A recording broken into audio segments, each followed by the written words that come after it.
sending me text messages saying that she loved me and that I was her daughter. Was this teacher obsessed with her students? I woke up and all my stuff was in our house. How do you just wake up in a professor's house? Did you give her drugs? No. Yes. Was this student? She said, I'm going to ruin your career. Schooling her teacher. Did you get her fired? Yes. I think you're obsessed with me. You're moving a student into your house and giving her answers to a test. You're blaming the victim. I was victimized by her. Let's do it. Have a good show, everybody. Here we go. This is a safe place to talk about hard things. Stand by, Dr. Phil. I'll try to be an emotional compass and point you in the right direction. In 5, 4. I am not giving up on you. Go, Dr. Phil. How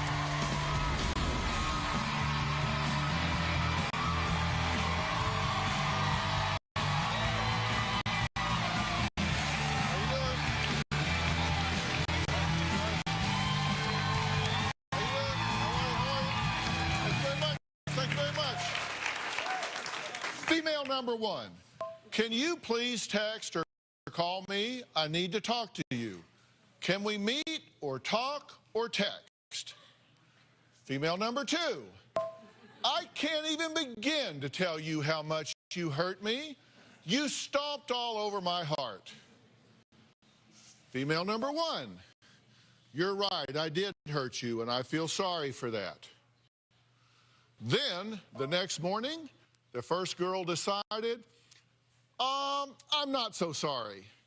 And she texted, forget it. You're a bitch. Sounds like text between best friends forever having a drama-filled fight. But what if I told you they are actually texts between a 51-year-old college professor and her young student? Yeah, that's what I said. It's a bizarre story filled with twists, turns, obsessive attention, and allegations of harassments. Now, Kaila, the 20-year-old college student, says she even woke up in one of her professor's bedrooms with no idea how she got there. Kaila says she went from student to practically being stalked by her psychology, of course, professor, who she says was desperate to play mommy. Take a look. I first met Laura when I was a freshman in college in her Psychology 101 class. In the beginning, Laura was a very nice person, someone that I thought I could trust. I opened up to Laura about my anorexia and abuse that happened in my childhood. Our relationship progressed into a mother-daughter type relationship.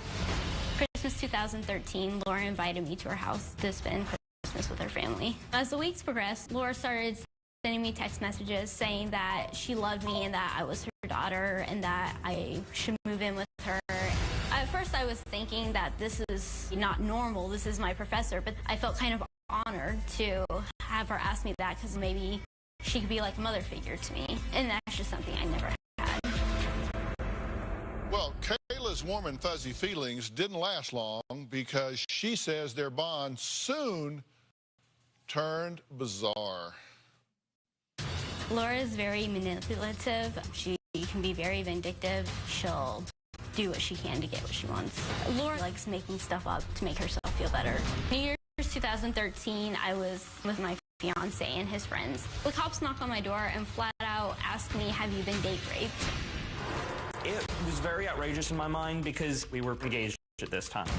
A couple minutes later, I got a text from Laura asking if the cops were still there. I felt betrayed. Things just started becoming very awkward. One night, Laura invited me to spend the night at her house. The next morning, I was waking up. I ended up having a cyst erupt, and I went to the emergency room. I got a call that Kaila was in the emergency room. I went home, and all her clothes were gone. Most of her furniture, some of my own things were gone. I don't remember that night. It was really fuzzy. When I woke up, I was at Laura's house with all my stuff surrounding me. It was extremely bizarre. I felt really helpless because I wanted to help her, but now all of a sudden she has two adults that are refusing to let me even talk to her. I felt like this is a kidnap situation. I was trapped there. You got to help me out here. Okay. How do you go from being a student in a professor's classroom to waking up in a bedroom in her house one day? Well, it started off as I was in her classroom. I was a student. She talked to her class and told us that if we ever wanted to talk to her, she was there. She understands a lot of problems, and she's there to talk to us. And you took her up on it. So I kind of told her about my past and a lot of things, troubles I've had, and she was there to talk to me. And you said once you did that, the relationship started building quickly. Right. I trusted her, and I felt like I could talk to her about... Did you at one point tell her that you were having suicidal thoughts? I did, yes. I didn't know what to do. I didn't know where to go, and I was living with my fiance then, but she said, why don't you come live with me and my husband? And still, no bell went off. That part did. That's when I thought that's crazy, but then, yet again, I kind of felt honored that someone liked me. Okay. You did wind up spending the night at the house. I did. You actually had a health problem. Yes. You go to the hospital. And was it the next morning that you woke up back at her house and all of your stuff was there? Yes. I woke up and all my stuff was in our house, from like clothes to hair accessories, everything. Your other house had been emptied. Yes. Right. And moved to her house. Correct, yes. Did a bell go off then? Yes, that's when it went off. Okay, I just wanted to be sure you have bells. I have bells. Because I'm just, okay, and I'm going to ask her if she's, okay. Laura says when Kaila walked into her classroom 2 years ago, she acted like she needed rescuing. She says Kaila repaid her kindness by completely destroying her life and her career. It's a lesson this teacher says she will never forget.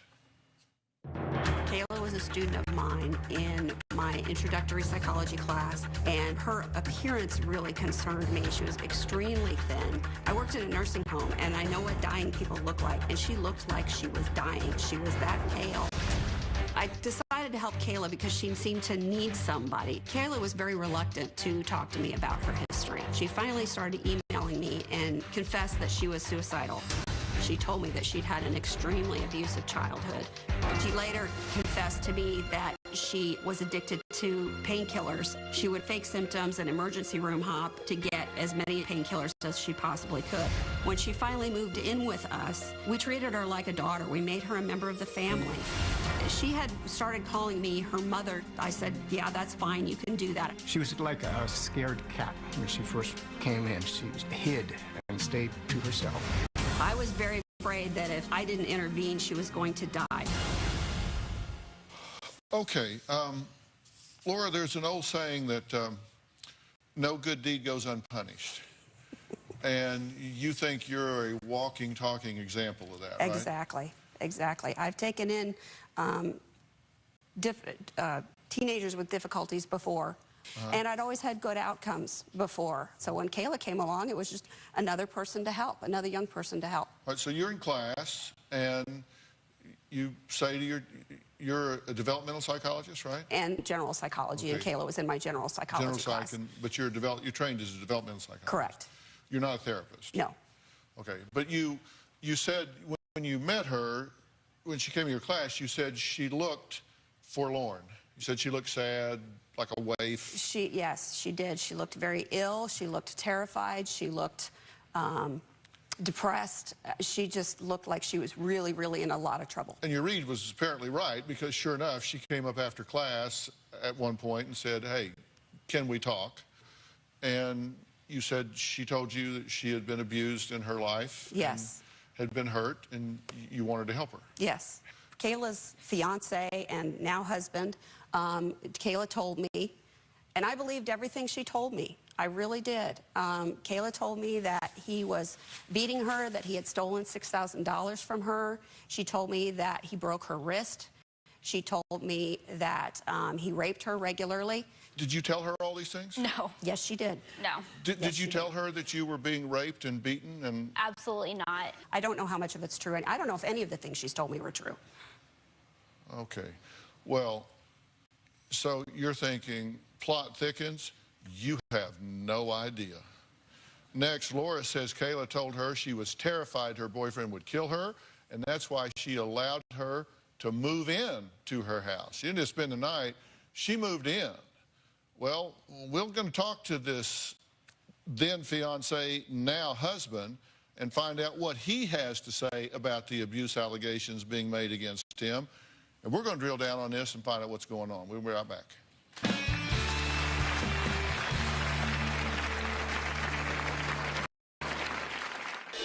Kaila told me Jacob was beating her up. He was locking her out of her house at night.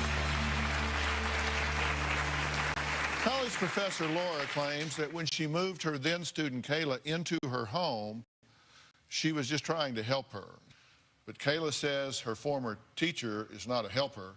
She's just twisted. Laura is adamant that Kaila told her she was being abused by her then boyfriend and needed rescuing. Take a look. Kaila told me several times that she feared for her life. Jacob was beating her up. He was locking her out of her house at night in the middle of the wintertime. She tried hiding in her car so she could at least seek a little shelter there, but then he started taking her car keys, and so she had to spend the nights outside. I never physically touched Kaila in any way, shape, or form. Kaila told me that Jacob raped her regularly. Jacob had found out that she was pregnant, and he beat her.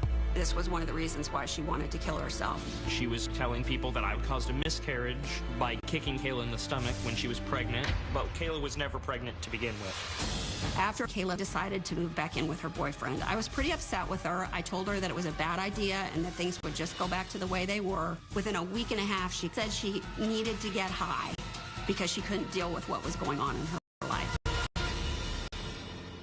Okay, Jacob, thank you for joining us. It's good to meet you. Now, have you ever met Laura before today? I have never met Laura before today. Never? This is the first time I've ever met her in person. He always wanted to meet me, but I never wanted to meet him because that would be condoning the fact that he was abusing her. I only wanted to meet you because you kept saying I was abusing her, and I'm not an abusive person. I have never I hurt spent Kaila. 2.5 years in a battered women's shelter. I know what abusers are like. They always claim they're innocent. Okay, I know they do, but I'm not abusive. I have never hit Kaila. How do you know? I know, well, according to what Kaila told me, now maybe the whole thing was a lie. Maybe he never did abuse her, but she told me he was abusing her severely. She feared for her life. Are you telling me that you totally, fully, and completely prejudged this man without ever meeting him, without ever hearing his side of the story, without ever verifying any claim that she made to you whatsoever? I wasn't here to judge her. I was taught that when a victim... Well, that wasn't what I asked you. I asked you, you totally prejudged him? I was taught that when a victim tells you a story, you believe it, because at least in their mind it's true. You meet them where they're at. I didn't ask you whether you believed or didn't believe her. I asked you, you said, I wouldn't meet you because I know how abusers are. I had no reason to disbelieve Kaila. But you had no information about him whatsoever. Except for what she told me, and based on what she told me, I immediately disliked him. I wanted nothing to do with him. I told you he's not abusing me, and you said, oh, I know he's abusing you. He did it. I'm like, Laura, just meet him. You told me repeatedly he was abusing you. No, I never said that. You Kaila, said so much of what you said today is a lie.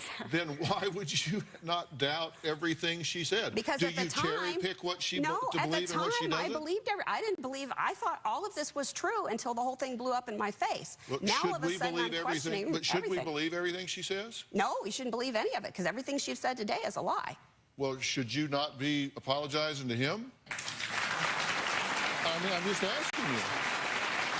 I mean, is you're saying she burned you to the ground. Did she maybe not burn him down with you? You've got a really good point, Thank Jacob. you. If Kaila was lying about you, I really apologize. But she told me that you were abusing her severely. And I don't believe that.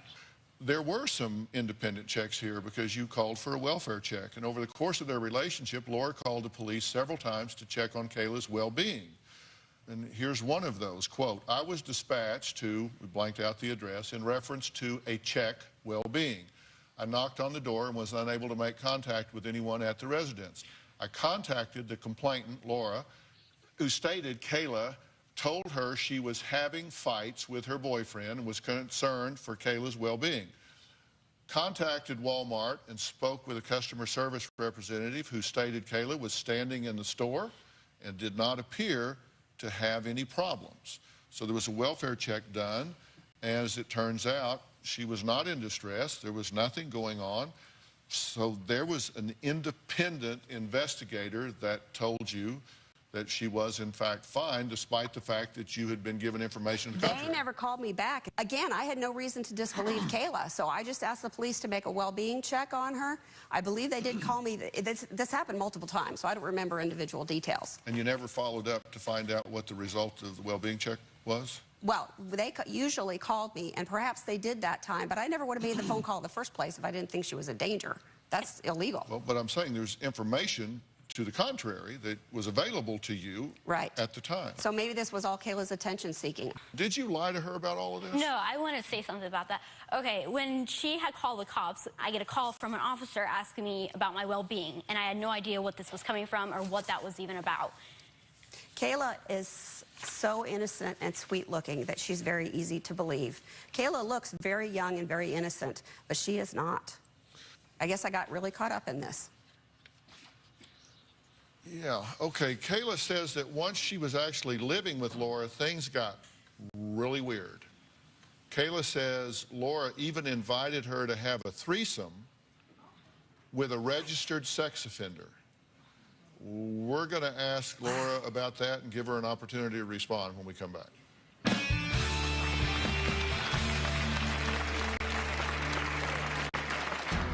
She started giving me alcohol, wanting me to do drugs. And on top of that, she asked me if I wanted to be a part of a threesome with her and a registered sex offender. Thursday on an all-new Dr. Phil. He says you are keeping his children from him. Exes at war. They threw me through the wall. You pushed me, I pushed you back. Fighting each other. You grabbed my throat, and then I grabbed your throat. I didn't grab your throat. And fighting for custody. You did coke while you were with her? After the kids were put to bed. Did you attack her father with a baseball bat when you were on drugs? I wasn't on drugs when that happened. That's better? That's Thursday. I'm Maurice DeQuad, 5, a record. Kids besides her own, just kids that needed a hand, and she's very good at it. I tried to help a student of mine, as I had helped many students before, but this time it turned into a nightmare. Kaila changed from a nice girl into a complete stranger and a monster. Professor Laura says she learned a huge lesson when she tried to help her psychology student Kaila through a tough time. She says she was so worried about her that she even moved her into her home. Kaila says that during the time she was staying with Laura, things went from, well, they went from weird to just downright strange. Some months went by living with John and Laura. Things started becoming really awkward. She started giving me alcohol, wanting me to do drugs. And on top of that, she asked me if I wanted to be a part of a threesome with her and a registered sex offender. At that point, I knew I had to go. I had gotten back together with my fiance, and I told him we have to get a house as soon as possible. Once Kaila and I were living together again, Laura began telling her that I was going to leave her, that our relationship wasn't going to last. Kaila started getting angry with me because I continued to maintain that her boyfriend was going to hurt her. Everything was getting out of hand. All of a sudden, cops were showing up at the house every other day because Laura's telling them Kaila's getting abused. It put a lot of stress on me. I was angry with Jacob. He would take Kaila's car keys so that she couldn't drive her car, so she couldn't get away from him. He was just trying to victimize her further. I just had enough of it. I finally texted her telling her I want to be done with her and out of her life. She then got very upset and started threatening me and telling me that she wanted to kill me. Well, also joining us now is John, Laura's husband. He lived through all of this with his wife and says she did nothing wrong. Were you comfortable with her moving in? I support my wife, and she's had good success and good outcomes before, so we'll give it a try. Now, you say at one point she was asking you to participate in a threesome with a registered sex offender. Yes. Do you know who she's talking about? I do. Was he a registered sex offender? Yes, he is. Did She is not a child, however. did you ask them to engage in sexual activity? God, no. Why would I want to have sex with anybody outside my husband? And besides, I'm in psychology. I know the damage that registered sex offenders do. Did you ever give her alcohol? No. Drugs? No. You gave me. I gave her alcohol to carry into my son's house for a party. That was the only alcohol I ever gave her. She bought me alcohol, and she wanted me to go to her son and daughter's party and drink it. And she says, live life, be a college student, have alcohol. She bought me alcohol. You did buy alcohol and give it to her, and what she did with it, you don't know. Right. That's correct. But you did buy it and give it to her. Mm-hmm. Did you give her drugs? No. Did she give you drugs? Yes. She had brought a bunch of painkillers with her when she came to our house because she was addicted to them. Did you give her test answers? She was not my student at the time. She came to my class. She had flunked out of the 2 classes she was taking. So she started coming to my class with me. She took the tests with the students to challenge herself. She's very smart. And so, yeah, I gave her the test answers at the same time I gave all my other students the test answers. Why did you give her test answers again? Like I said, I give them to all my students. We go over the tests and quizzes when the exam is over. You don't let them keep it. She wasn't your student. But she was in my class. She sat You don't in let my them classes. keep it. You don't let them keep the tests and all that. And I let you bring them back to my house, which is where the rest of the test answers were. And then when you moved out, you took them with you. You let me keep them to use. You said you got very uncomfortable when she started talking to you about her sex life. Yes. About how when she was with her last husband, how she would have sex with other guys and other things. Interesting. You gave me specific details of what you did. No, I did not do that. When she was in the hospital with this cyst, that she did have to go to the hospital, right? She was rolling around in her bed in agonizing pain and said that her stomach was hurting really badly. I called 911. The fire department came. The first thing the first responder asked her was, have you ever had pain like this before? And she said yes. And all of a sudden his complete demeanor changed. And he started treating her like he didn't take her seriously. I didn't understand it at the time, but his thinking was, oh, she's just taking the pain so she can get painkillers. And that is indeed what happened. We went to the hospital, and she had some shots of morphine and had a prescription for a bunch of painkillers. She later told me that she was addicted to painkillers. Okay, but was it at that time that you told us that your son and some friends went to her house? With her. She came with us. And in 30 minutes, moved everything out of her house and into your house? She was with us the entire time, yes. You also said she just had 3 doses of morphine. She was not able to be coherent. Okay, so if she wasn't coherent, then why the next morning didn't she call you and say, hey, come get me? She did call me to come get her. No, she didn't. We weren't keeping her prisoner. But did you go move everything out in 30 minutes and yeah, move yeah, her there was into your about house? 10 of us, and we thought her life was in danger because of the abusive boyfriend, fiance, whatever the heck he is. And so we got her out of the house. Do you remember any of this happening? I remember bits and parts of that day, but I don't remember that much. That's why I can't say much about it. Okay, Kaila reported Laura to the police saying she was sending her terroristic text. At the time, Laura said she had no idea what Kaila was talking about. So who's telling the truth about that? We're going to talk about all that when we come back.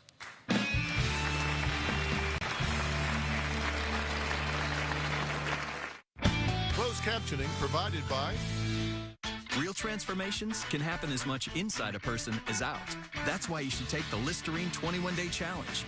Use Listerine, and over 21 days, you'll experience a transformation. Take the Listerine 21-Day Challenge and start your transformation today. It's the candy bar that's too hot for TV in all its naked glory. Stripped of chocolate with nothing but salty roasted peanuts on soft, sweet caramel. A Payday bar will get you through your day. Expose yourself to Payday.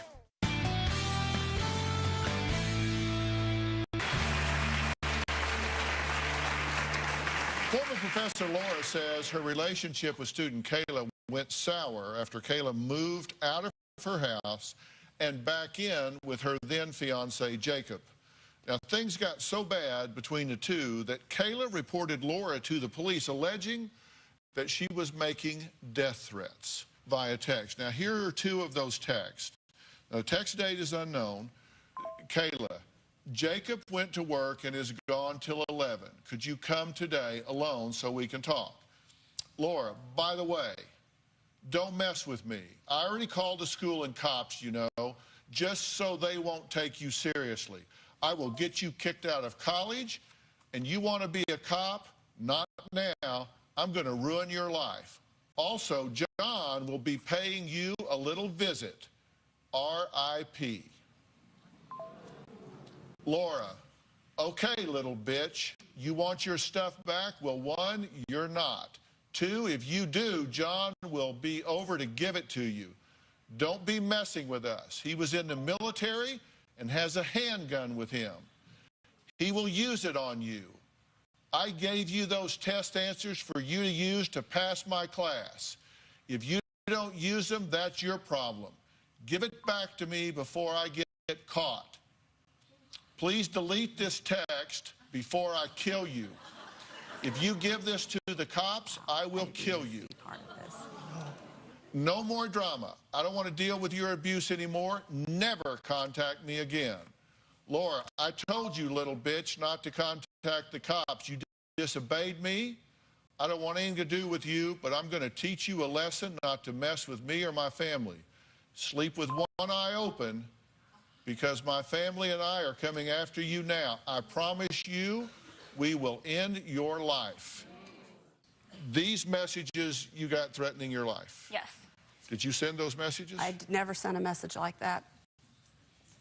Okay, they came from your phone. I think that the justice system has worked itself out to show that I never sent those text messages. So they just appeared out of thin air. No, you downloaded a program so that you could send them to yourself. And very creative. She sent those. Nope. You might not want to believe it, but she sent those. I don't have to believe it. Didn't happen. I've never threatened anyone in my life. I would never threaten someone like that. Why, when we were living in our house, did you and John's car constantly drive around our block? It didn't. I saw you driving around and you knew where I lived. I think you're obsessed with me. Okay, well, when you went to the police with this, you were initially charged harassment via by electronic communications or something like that. Electronic Yes. communications, right? Potentially a felony because of the nature of the threats. Right, because they were death threats. Those charges were eventually dropped. Yes, that is correct. Why? Because I never sent them. The court subpoenaed both my phone records and her phone records, and although there was records of many text messages back and forth between the two of us, those text messages did not exist on my phone. It turns out, when I didn't know this, but when I was first accused, I had a friend of mine do some research, and it turns out that there are cell phone apps that you can download where you can send fake text messages to other people. Well, this is one of those that there's not a record for being sent. I also pulled up these from the records that we know come from your phone. Okay.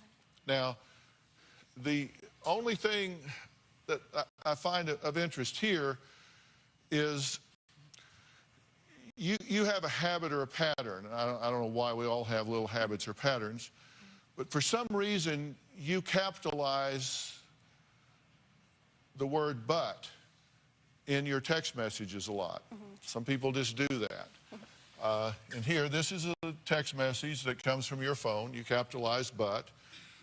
Here, over here, this is one from your phone. You capitalize "but" here. Now, this is the fake message. This is interesting because when you look at this one, that there's no record of seeing, "but" is capitalized in that one also. Now, the ones on the left come from your phone. Right. The ones on the right, I received it. It is got on your phone, and it shows that it came from Laura's phone, but it didn't, there's no record of it coming from Laura's phone. And Laura started capitalizing "but" all of a sudden. I don't know, I just found that of interest.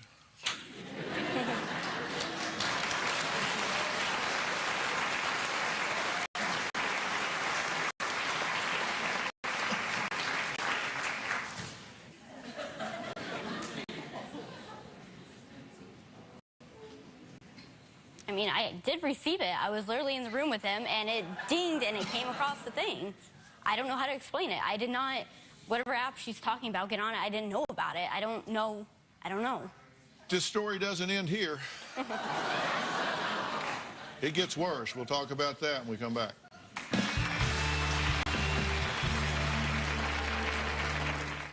Tomorrow on an all-new Dr. Phil.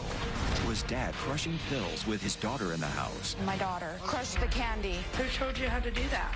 Daddy? I would never teach that to a child. That's tomorrow. Closed captioning provided by... To say that Laura and Kaila have a toxic relationship would be an understatement. But the situation went from bad to worse, and things got downright ugly. And what started out as a text fight ended with some very serious real-life consequences. When I moved out, Laura thought it was the end of the world. Laura began to threaten Kaila, saying, I did so much for you, you're a little bitch, I'm gonna kill you if you don't listen to me.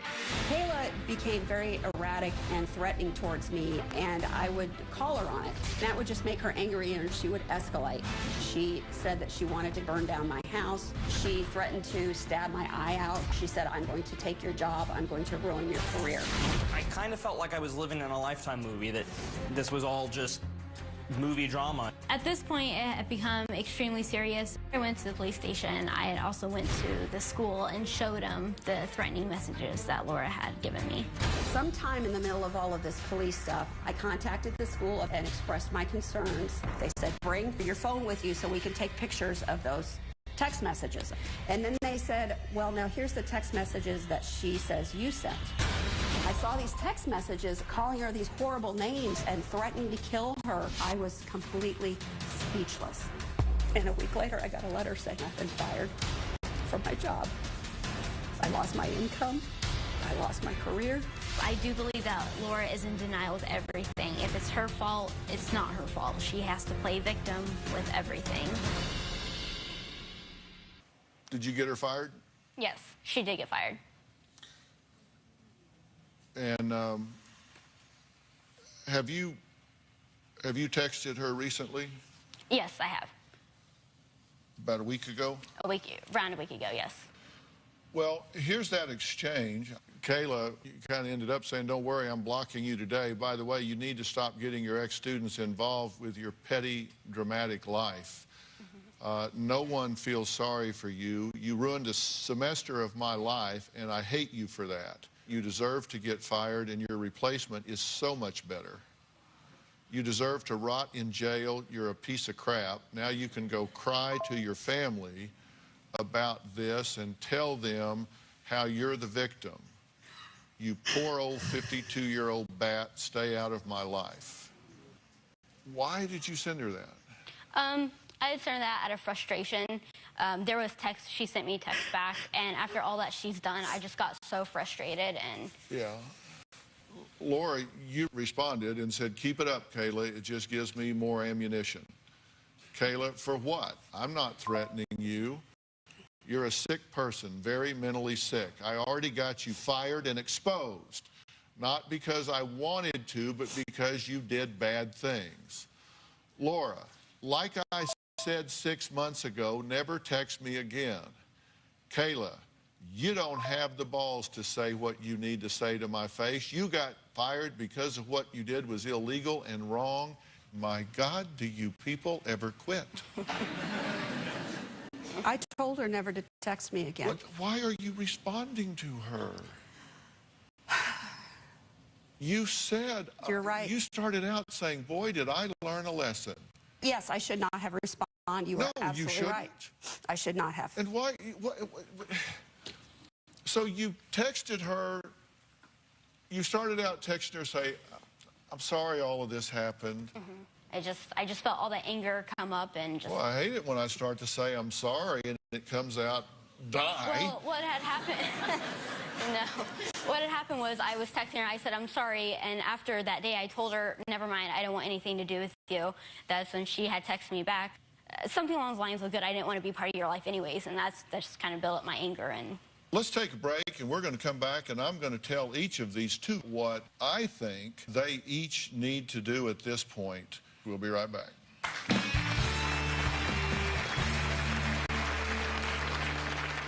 Why let good food go bad?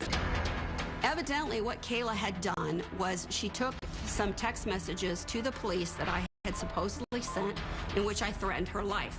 And I was astonished because I didn't send any death threats like that. But my lawyer made some phone calls and found out that, yes, I had been charged with harassment via electronic communication. And because of the nature of the threats, it was potentially a felony. While all of this was going on, a friend of mine did some checking online because none of us knew how this could have happened, and found out that you could download an app in which you could send a fake text message. It took me 6 months before I was able to prove with my attorney that the cell phone company had absolutely no record that I had ever sent those messages, nor had she ever received them. That's how I was finally exonerated. Let me say to you, you're very young and you have your whole life ahead of you, and you've had some difficult times in your life along the way, right? And Correct, yeah. I mean, I also get the feeling that you've met and married a young man here that seems to me to be a pretty upstanding young guy that cares for you a fair amount, and I really hope that, you know, the two of you put this behind you, and if you feel dinged up by it, I'm going to offer you some help with unraveling that and moving forward with it. And you lost your job over this. Yes, I did. And you say it was a passion, and you say you've been vindicated, and By the police anyway, by the court system. yeah, and you were fired specifically for violation of a policy at your school that has a zero tolerance for violence and threats of violence and things like that. That is correct. So you were fired because of these Text messages that I never sent. text messages. And I can tell you, if I was the president of that school and I had proof or at least reasonable doubt that you hadn't sent those, then I would feel compelled to hire you back, and then I would immediately fire you for inappropriate conduct as a college professor because you don't recognize boundaries. And you're getting involved with a student at the level you got involved with. Was a mistake. And moving a student into your house and giving a student answers to a test, past, present, other, whatever. As a professor, you are to avoid even the appearance of impropriety, and you have shown not good judgment in that regard. You're correct. You said she is drinking heavily, addicted to prescription medications, probably anorexic, and you decide, well, I'll just move her in and fix her. You're not qualified. I didn't want to fix her. I just wanted to keep her from dying. You said she lived with us for 4 months, and in that time she gained 10 pounds, got clean and sober, blossomed under our care, where she had been sickly and terrified. That sounds like fixing to me. You're not qualified. That's outside your lane. Yeah. I definitely made a mistake. My judgment you're was not very a licensed poor. therapist. That's not what you're there for. My judgment You said was I very wasn't poor. terribly worried, and then, gee, she went south. Yeah, you weren't terribly worried because you don't recognize the deep roots of pathology, because that's not what you do. There's no way in God's earth that that's not improper. If you say that this is all my fault, that I brought this on myself, you're blaming the victim. I like the stare, but that's the only thing I did wrong. Closed captioning provided by... No junk food, please. Go for the True Move! It's delicious!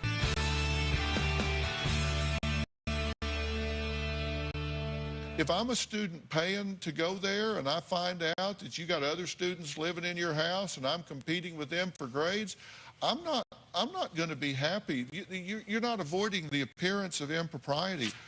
I went through this. There is no way in God's earth that that's not improper. She was not in my class while she was living with us. I don't care whether she was or she was not.